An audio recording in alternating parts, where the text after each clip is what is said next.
L'émotion était grande à la cérémonie d'accueil des militaires libérés par les rebelles Touaregs et leurs alliés. Ces soldats viennent notamment des garnisons de Tessalit, d'Aguelhok et de Kidal. Ils sont artisans des derniers combats qui ont opposé les forces armées aux rebelles. Je m'en voudrais de passer sous silence l'accueil chaleureux et le soutien inconditionnel que les populations de Gao et Sévaré nous ont réservé. Merci infiniment aux autorités maliennes pour leur assistance et leur soutien tout au long de cette épreuve. Enfin, nos derniers mots de remerciement, et non les moindres, vont à l'endroit du Haut Conseil islamique du Mali, qu'il veuille retrouver ici et accepter notre profonde gratitude et notre entière et éternelle reconnaissance. Justement, les jeunes ont retrouvé la liberté grâce au dialogue engagé par le Haut Conseil islamique. Le dialogue, un passage obligé pour résoudre toute crise, estime Mahmoud Diko. Quelle que soit la situation, il faut quand même préserver l'essentiel, c'est de pouvoir se parler.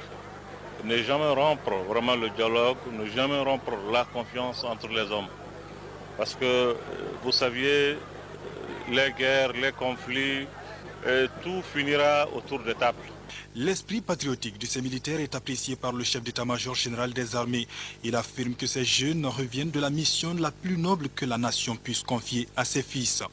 En accomplissant cette mission, vous avez accepté de mettre en danger votre vie et celle de vos familles.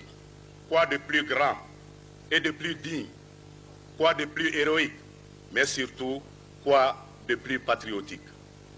Que la nation vous en soit reconnaissante dans toute la mesure de votre mérite. Cela explique la présence aujourd'hui à vos côtés de la plus haute représentation de la nation malienne. Et le président de la République, par intérim, de se dire simplement fier de ses militaires.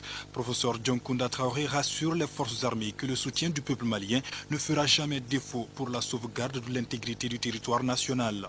Le Mali compte encore et toujours sur eux pour recouvrer ces territoires occupés aujourd'hui indûment par des compatriotes qui ont pris les armes malheureusement pour s'exprimer. Je voudrais leur dire que la nation leur sera reconnaissante.